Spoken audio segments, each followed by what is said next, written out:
Rocko, Batman, Robin, Justice League, Power Rangers, Teen Titans, Herocats, Star Wars, and more on the podcast. Hey, and welcome to Daddy Mojo. It's the podcast where we'll talk about parenting, all-age comic books, toys, and more. Now, here's your host, Trey Burley. Thanks for listening to the podcast this week for the new All Ages Comics for the week of December 6th, 2017. Hey, this is Trey. How are you? Hope you're having a great day wherever you are, because it's a manic time of year. Now then, on with the comics. Let's talk anthropomorphic wallabies. And if you're an early 90s Nickelodeon fan, you know what I'm talking about. It's Rocko's Modern Life. This was a series that aired on Nickelodeon for 4 years, from 93 to 97. And it was in the vein, I'll call it more aggressive than The Simpsons, but not as aggressive as Ren and Stimpy. And by aggressive, I mean kind of smelly, sticky humor that translated more to adults, but to kids also. Even though the series was written for kids and adults from the creators, parents who looked at it said, you know what, I'm not going to let my kid watch Ren and Stimpy. However, Rocko's Modern Life, they were all over. It's coming back to Nickelodeon in 2018, and it's back in comic books now from two fabulous creators from the regular show and Adventure Time, Ryan Ferrier and Ian McGinty. Two all-star rock star comic creators have bonded together to create Rocko's Modern Life, issue number 1. It's out this week from Boom Studios, and the humor is going to be very similar to the way it was back in the day on the show on Nickelodeon. It's not going to be as adult, but it's one of those that kids and adults can read, and some of the jokes are going to skew older, but most of them are going to be great for kids who are in middle school and up. Great parallel for this is going to be if your kids like regular show, either the comic book or the cartoon, they're going to love this, even if they've never heard of the property itself, Rocko's Modern Life. And I find that kind of hard to believe, because I think that they would have at least heard of it from being kind of old school hip. Great comic book there from Boom Studios. It's $3.99, and issue number 1 is out this week. This comic book, this is the 4th issue in the miniseries. It kind of fell between the cracks, similar to another comic book that has its graphic novel out this week, Chimichanga. Similar to another graphic novel that has its release this week, this one kind of fell between the cracks, mainly because this is a miniseries, and the miniseries issues seemingly didn't come out for a month or two, or I missed them, and who knows what happened. I don't think I missed them, though, because this series started in the spring, or early summer, I think. Chimichanga, The Sorrow of the World's Worst Face. Now, this is a very unlikely all-age comic book that is great. It really is. It's from Eric Powell, the guy who does The Goon. And this comic book it has shades of Tim Burton in the fact that it takes the bizarre and those things that are just outside of society's mainstream, but it presents them in a way that is great for the all-age audience. In this one, it takes a look at a traveling circus, Wrinkle's traveling circus, and specifically Lula. Lula is a young bearded girl, and she has befriended the world's worst face person. How they make this mishmash of a traveling circus, kind of a Jim Rose circus thing, except without the body piercing, into an all-age comic that is fabulous, is really part of the mastery of their storytelling and their art. But they do, and I say that to drive home the point that despite this description that I'm totally stepping on, this is a great comic book that ages 6 and up can enjoy. 6 and up, really. I gave Chimichanga, I think it was issue number 2, to our 6-year-old, and he liked it. He couldn't read it on his own, but he liked looking at the art, and it didn't scare him. It's fabulous stuff, and issue number 4 is out this week, and this is one where you can pick up issue number 4. You're really going to like it. Or if you wait about a month, the graphic novel that collects all of the issues will be out, which you're going to like as much. So pick your poison. Either one, it's great, and it's some Dark Horse Comics. It's Chimichanga, The Sorrow of the World's Worst Face, and issue number 4 out this week. Could you do us a favor, please? Could you leave us a rating on the pod service that brought you here? If it's like Podomatic, iTunes, Stitcher, whatnot. If you could leave us a rating, that would be super. Maybe share it with a friend, or even if you find it on YouTube, kind of share it with a friend who might need to know something about all-age comics. That would be great. This is an all-age comic that is released just in time for the holidays. There are a couple this week that kind of fall in that vein because they're really great go-to trade paperbacks or graphic novels. This is Batman and Robin Adventures, Trade Paperback Volume 2. This one collects Batman and Robin Adventures, issue 11 through 18, rather, and the Batman and Robin Adventures Annual number 1. So you've got 9 issues that retail for just under $20, but you buy them on sale through some of the links, and they're $16. This is the all-age Batman that was printed back in the early 2000s, I think. So these aren't new stories. But the art in this is very timeless, and it's very all-age friendly.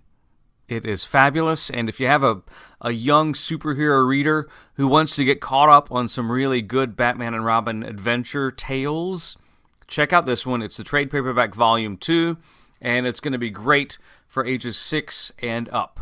The younger ages may need help reading it, but if you've got an 8-year-old who can read on their own and likes to read on their own, this is going to be their sweet spot. Now let's skew just a little bit older, shall we, and take a look at this one. And older being, I'll say, middle school. This is Batman Teenage Mutant Ninja Turtles 2, issue 1 of 6. This is the sequel to a very cool miniseries that had the Turtles teaming up with Batman in a slightly more advanced miniseries. I'm going to pause here for a second because there was a great graphic novel that was released early in 2017 called Batman Teenage Mutant Ninja Turtles Adventures. The adventures being the key part. That is an all-age title. This one is going to be old. It's going to be okay for middle schoolers and up because the violence is going to be a little more realistic.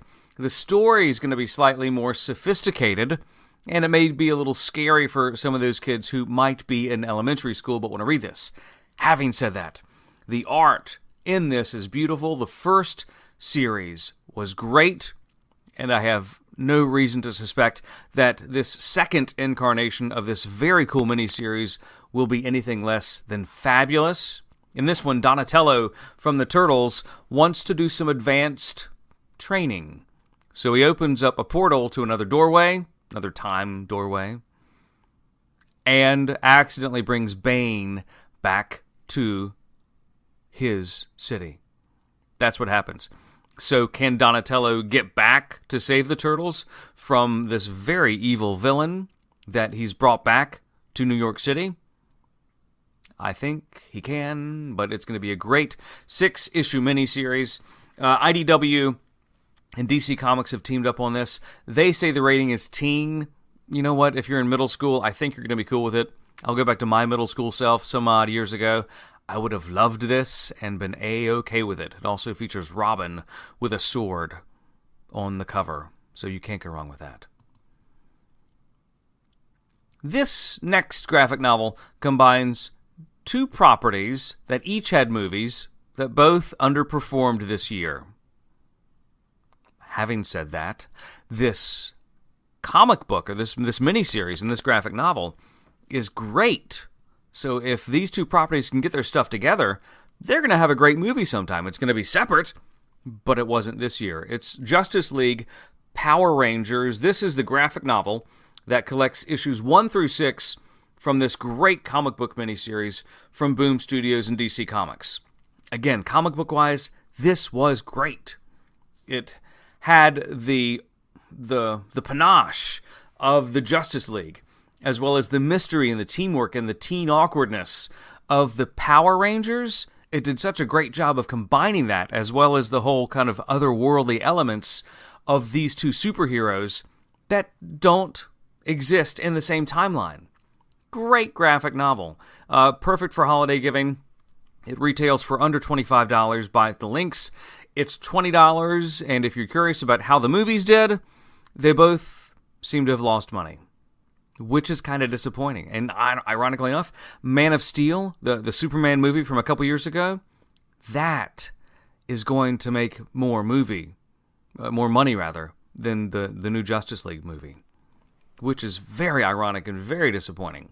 So get your stuff together and revisit the graphic novel series that says things could be different. This trade paperback is also a great gift this holiday season. It's one of the jams for your go-to all-age comic audience. It's Teen Titans Go.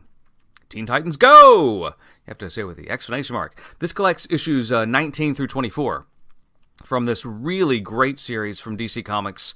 Its price point is awesome as a single issue, and the price point also for this graphic novel that collects these 19 through 24, so you got 5 issues. 5 issues of fun. Retails for $13. Really great thing. Who loves this series? Anybody 6 and older. Boys or girls. It skews everybody perfectly, and the kids love it. It's Teen Titans Go trade paperback volume 4. Smells like teen spirit. So they even got a little nice Nirvana pun in there. This, is it a trade paperback? What's the best way to describe it? It's a special hardcover edition, hardcover collected edition that collects the first 6 issues of Herocats. We've often spoke about how much this series has grown since the first 6 issues. And this is worth mentioning because I love this format for collecting comic books. It's a hardcover thing, and we've also got, recently, as an aside, SpongeBob Comics has a hardcover edition of some of their best stories that came out about a month ago. Wow! What a great way to enjoy SpongeBob. This is going to be the same way for Herocats, hardcover, so it's going to have a thicker spine, more like a proper library book than a graphic novel, whereas the graphic novel would have a softer spine. This is hard. It's classy, and it is great fun if you like Herocats. And who would like this series?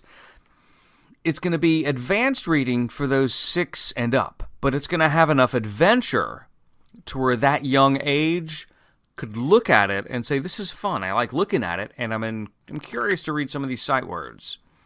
Ages 8 and up that can read, you're going to be able to jump into this like no tomorrow, like Catnip to Cats. You'll be able to follow along with Stellar City Cats, Cassie, Midnight Rocket, Rocko, Ace, and Belle.